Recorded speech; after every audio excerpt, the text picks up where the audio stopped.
അല്ല, ഇപ്പോൾ കെ കരുണാകരൻ്റെ മകൾക്കും എ കെ ആന്റണിയുടെ മകനും പോകാവുന്ന ഒരു പാർട്ടിയെക്കുറിച്ചാണ് നിങ്ങൾ സംസാരിക്കുന്നത്. കേരളത്തിലെ കോൺഗ്രസ് പ്രസ്ഥാനമെന്നും ഇന്ത്യയിലെ കോൺഗ്രസ് പ്രസ്ഥാനത്തും പടുത്തുവരുത്ത രണ്ട് മഹാരഥന്മാരുടെയ മക്കൾ അതെന്താ മോശപ്പെട്ട ഒരു സാധനമാണോ? കെ കരുണാകരൻ്റെ മകൾക്കും എ കെ ആന്റണിയുടെ മകനും പോകാവുന്ന ഒരു രാഷ്ട്രീയ പ്രസ്ഥാനത്തിലേക്ക് പോകുക എന്ന് പറഞ്ഞു കഴിഞ്ഞാൽ ഞാൻ ഏതോ കൊള്ളസംഘത്തിലേക്ക് പോകുന്നോട്ടാണ് നിങ്ങൾ കാണുന്നത്. ഇന്ത്യ ഭരിക്കുന്നൊരു പാർട്ടിയല്ലേ അത്? ഇന്ത്യയുടെ ദേശീയത ഉയർത്തിപ്പെടുത്തുന്ന ഒരു പാർട്ടിയല്ലേ അത്? അതിലെന്തെങ്കിലും തെറ്റ് കാണുന്നുണ്ടോ? തീരുമാനം എടുത്തിട്ടില്ല. അതെ, തീരുമാനം എടുത്തിട്ടില്ല. തീരുമാനം എടുത്തിട്ട് ഉടനെ അറിയിക്കുന്നതായിരിക്കും. ഇല്ല, ഞാനിങ്ങനെ ഒരു തീരുമാനത്തിലേക്ക് വരാനുണ്ടായ സാഹചര്യം, കേരളത്തിലെ കോൺഗ്രസിൻ്റെ പോഷക സംഘടനകൾ നിരവധിയുണ്ട്. അതിൽ 3 പോഷക സംഘടന വെച്ചുകൊണ്ട് കേരളത്തിലെ UDF പ്രസ്ഥാനം ഓരോ കോൺക്ലേവുകൾ നടത്തുകയുണ്ടായി. അതിൽ ആദ്യത്തെ കോൺക്ലേവ് എഡ്യൂക്കേഷൻ കോൺക്ലേവായിരുന്നു.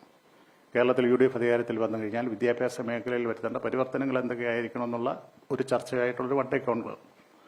അതിനുശേഷം എൻ്റെ സുഹൃത്ത് സഹോദരനുമായ ഡോക്ടർ SS ലാലിൻ്റെ നേതൃത്വത്തിലുള്ള ഹെൽത്ത് കോൺക്ലേവ് നടത്തുകയുണ്ടായി. അതും ഇതേപോലെ തന്നെയുള്ള ഒരു brain storming one day സെഷനായിരുന്നു.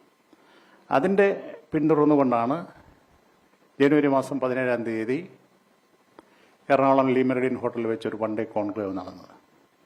UDF chairman എന്നുള്ള നിലയിൽ ശ്രീ VD സതീശൻ ചെയർ ചെയ്യുകയും UDFിൻ്റെ മുഴുവൻ നേതൃത്വത്തിലുള്ള കുഞ്ഞാലിക്കുട്ടി സാഹിബ് അടക്കമുള്ള UDFിൻ്റെ ഘടകകക്ഷികളുടെ മുഴുവൻ ആളുകളും ആ മുഴുവൻ വൺ ഡേ കോൺക്ലേവിൽ പങ്കെടുക്കുകയുണ്ടായി. ആ കോൺക്ലേവ് കഴിഞ്ഞതിന് ശേഷം എനിക്ക് ഒരുപാട് കേരളത്തിൻ്റെയും ഇന്ത്യയുടെയും ലോകത്തിൻ്റെ വിവിധ ഭാഗങ്ങളിൽ ഗംഭീരമായ ഒരു പ്രോഗ്രാം നടത്തിയതിന് ഒരുപാട് അഭിനന്ദനങ്ങൾ ഞാൻ സ്വീകരിക്കുകയുണ്ടായി, അറിയിക്കുകയാണ്. It's a conclave based on the prospectives of the വ്യവസായ കോൺക്ലേവ് എന്നായിരുന്നു പേര്. ഇൻഡസ്ട്രിയൽ കോൺക്ലേവ് ആയിരുന്നു. അതൊരു 4 സെഷനായി. Before lunch 2 sessions, after lunch 2 സെഷൻസായി. രാജു ഒരുപാട് നല്ല സീനിയറായിട്ടുള്ള ഇൻഡസ്ട്രിയലിസ്റ്റുകളും മോഡറേറ്റേഴ്സും ഒക്കെ ഇട്ടിട്ട് എല്ലാവരും നല്ല അഭിപ്രായം പറഞ്ഞൊരു കോൺക്ലേവ് ആയിരുന്നു. പ്രൊഡക്റ്റീവായിരുന്നു. ഒരുപാട് ബ്രെയിൻ സ്റ്റോമിംഗ് സെഷൻസ് നടന്നു. ഒരുപാട് പുതിയ ഐഡിയാസ് വന്നു. മാനിഫെസ്റ്റോയ്ക്ക് സമർപ്പിക്കേണ്ട കാര്യങ്ങളെക്കുറിച്ചുള്ള സംവാദങ്ങൾ നടന്നു. അങ്ങനെ വളരെ ക്രിയാത്മകമായിട്ടുള്ള ഒരു ക്ലോസ് റൂം ഡിസ്കഷൻ.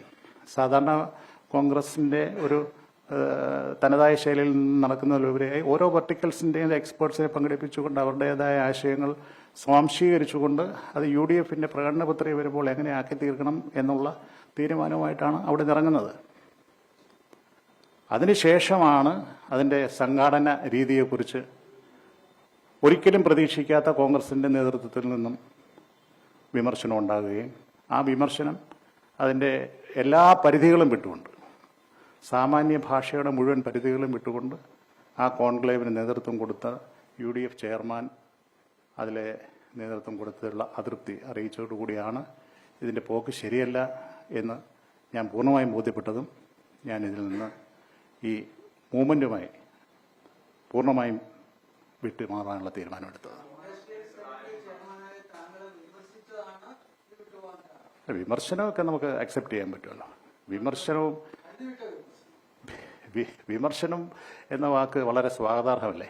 നമ്മളൊരു തെറ്റ് കണ്ടു കഴിഞ്ഞാൽ നമ്മുടെ സീനിയറായിട്ടുള്ള ഒരു നേതാവ് അല്ലെന്നുണ്ടെങ്കിൽ ഒരു ലീഡർഷിപ്പിലുള്ള ഒരാൾ വിമർശിക്കുക എന്ന് പറഞ്ഞാൽ അത് പൂർണ്ണമായി അംഗീകരിക്കുന്ന ഒരു മാനസികാവസ്ഥയുള്ള ഒരാൾ അല്ല ഞാൻ പറഞ്ഞത്. അത് അല്ല അതിൻ്റെ ഇൻഡെപ്തിലേക്ക് ഞാൻ പോകുന്നില്ല. വളരെ സിമ്പിളായിട്ട് പറഞ്ഞു കഴിഞ്ഞാൽ അതുമായി ഉണ്ടായിട്ടുള്ള കാരണം ഞാൻ റൈറ്റിങ്ങിൽ എഴുതി തന്നിട്ടുള്ളൂ സാർ. 4 പേജ് റൈറ്റിംഗ് തന്നിട്ടുണ്ട്. അതെ, അത് ഒരിക്കലും അല്ല. സീറ്റ് കിട്ടാനാണെന്നുണ്ടെങ്കിൽ സീറ്റിനെ കുറിച്ചുള്ള ചർച്ച തുടങ്ങിയിട്ടില്ലല്ലോ. അല്ലല്ല, ഇത് KPCCക്ക് നിർദ്ദേശമനുസരിച്ചിട്ട് ഓരോ ലീഡർഷിപ്പിൽ നിൽക്കുന്നവർ അവരുടെ പ്രൊഫൈല് സബ്മിറ്റ് ചെയ്യണമെന്ന് പറഞ്ഞു. അതിൻ്റെ ഭാഗമായിട്ട് കൊടുത്തു എന്നുള്ളതേ ഉള്ളൂ. അപ്പോൾ സാറേ ഞാൻ പറഞ്ഞതിനകത്ത് ഇത്രയേ ഉള്ളൂ. വളരെ സിമ്പിളാണ്. ഒരു UDFിൻ്റെ പ്രോസ്പെക്റ്റീവിന് വേണ്ടിയിട്ട് ഒരു കോൺക്ലേവ് അല്ലെങ്കിൽ ഒരു മൂവ്മെൻറ്റ് നടത്തുമ്പോൾ അതിനെ കൈയടിച്ച് പ്രോത്സാഹിപ്പിക്കേണ്ട ഭാഗത്തു നിന്ന് വിമർശനാത്മകവും തികച്ചും വ്യക്തിപരമായ രീതിയിൽ അത് കോർണർ ചെയ്യപ്പെട്ടപ്പോൾ ഇനി ഈ ഒരു മൂവ്മെൻറ്റിൻ്റെ മുന്നോട്ടുള്ള പോക്കിൽ വരും ദിവസങ്ങളിൽ ഇതിൻ്റെ പ്രതിഫലനം ഈ രീതിയിൽ പോകും. ഒരു 2 ധ്രുവങ്ങളിൽ നിന്നുകൊണ്ടുള്ള ഒരു യാത്രയിൽ ആ ബസ്സിലെ യാത്രക്കാരനാകണം എന്നെനിക്ക് തോന്നാത്തത് കൊണ്ടാണ് ഞാൻ ഈ ബസ്സിൽ ഇടയ്ക്ക് വെച്ചിറങ്ങിയത്. ഇത്രയേ ഉള്ളൂ.